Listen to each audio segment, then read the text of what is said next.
আজকের আলোচনার বিষয়টা হলো যে আসলে ডক্টর ইউনূস সাহেব নাকি পদত্যাগ করতেছেন শুনলাম। আচ্ছা, ডক্টর ইউনূস সাহেব যদি পদত্যাগ করে তাহলে এই দেশের কি হবে এটা আমাদের জানা দরকার না? আসলে দেশ কি সামনে যাবে না পিছনে যাবে? আসলে বিএনপি কি চাচ্ছে? বিএনপি কি আসলে দেশের ভালো চাচ্ছে? আপনারা কিন্তু আমার এখানে কিন্তু কমেন্টস করে জানাবেন। আসলে বিএনপি যদি আসলে সত্যি ভালো চাচ্ছ দেশের আসলেই, তাহলে কিন্তু তারা হয়তো এই ধরনের কর্মকাণ্ড করতো না। আসলে কিন্তু হয়তো তারা দেশের ভালো চাচ্ছে না। দেশে যদি ভালো চায় তাহলে ইউনিশ সরকারকে অ্যাটলিস্ট আরও 1 বছর সময় দেওয়া দরকার। কারণ অনেকগুলো সংস্কার রয়েছে, এই সংস্কার যদি করা যায় তাহলে কিন্তু দেখা যাবে কি দেশের উপকার হবে, দেশের মানুষের উপকার হবে। কিন্তু বিএনপি তখন কিন্তু ক্ষমতায় এসে কিন্তু অনেক সুন্দরভাবে কিন্তু দেশ পরিচালনা করতে পারবে। কিন্তু এই মুহূর্তে যদি বিএনপি যদি বা নির্বাচনের মাধ্যমে যদি বিএনপি আসলে ক্ষমতায় আসে তাহলে কি হবে? দেশের কি হবে, দশের কি হবে, মানুষের কি হবে, এবং এই বিষয়গুলো কিন্তু আমাদের জানা দরকার। আসলে বিএনপি যদি এই মুহূর্তে ক্ষমতায় আসে তাহলে কিন্তু তারা ক্ষমতা লোভী হয়ে যাচ্ছে। কারণ তারা অনেক দিন ধরে ক্ষমতায় নেই, তারা কিন্তু চাচ্ছে যে খুব শীঘ্রই ক্ষমতা আসার জন্য। ক্ষমতা আসলে হয়তো তারা ইনকাম করতে পারে, তাদের ইনকামের সোর্স বেড়ে যাবে।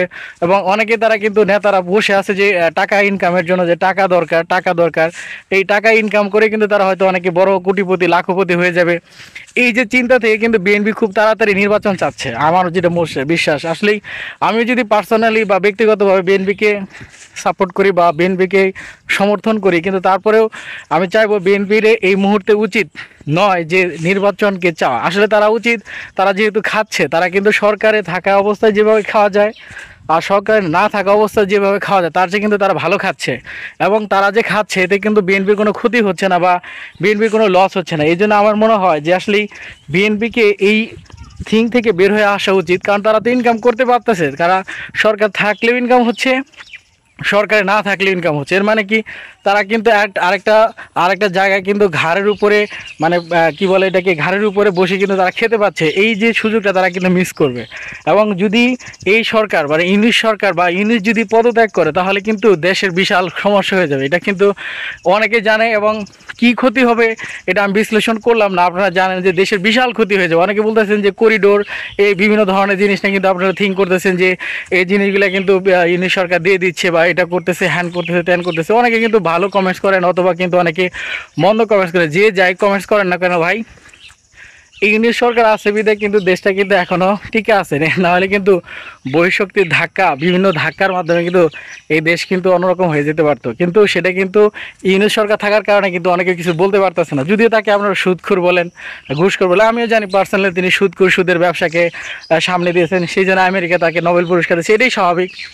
আমেরিকা কাউকে নোবেল পুরস্কার এমনি এমনি দেয় না। আমেরিকা স্বার্থ ছাড়া কাউকে দেয় না। আমেরিকা কোনো জায়গায় তারা স্বার্থ ছাড়া কিন্তু চলে না। তারা ইন্ডিয়া বলেন, পাকিস্তান বলেন, ভারত বলেন, যে বাংলাদেশ বলেন, যে কোনো দেশের সাথে কিন্তু তাদের স্বার্থ রয়েছে। এবং এই স্বার্থের মাধ্যমে কিন্তু তারা তাদের কর্মকাণ্ড চালিয়ে যায়। এবং তাদের স্বার্থ সবসময় থাকবে, ছিল, আছে, থাকবে। আর সুতরাং আমি চাই যে আপনারা চান এই সরকার আরও অ্যাটলিস্ট 1 বছর সংস্কার করার পরে যদি একটা নির্বাচন হয়, সেই নির্বাচনের মাধ্যমে আমরা জানি বিএনপি ক্ষমতায় আসবে, আসুক।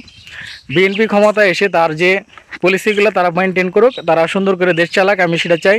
কিন্তু বিএনপির এই মুহূর্তে উচিত হবে না এত লাফালাফি করে, ফালাফালি করে দেশকে সমস্যার সম্মুখীন রেখে বা দেশ সমস্যার মধ্যে ফেলে রাখা উচিত হবে না। আমরা চাই এই সরকার আরও অ্যাটলিস্ট 1 বছর থাকুক এবং আরও যে সংস্কারগুলো আছে তারা করে যাক।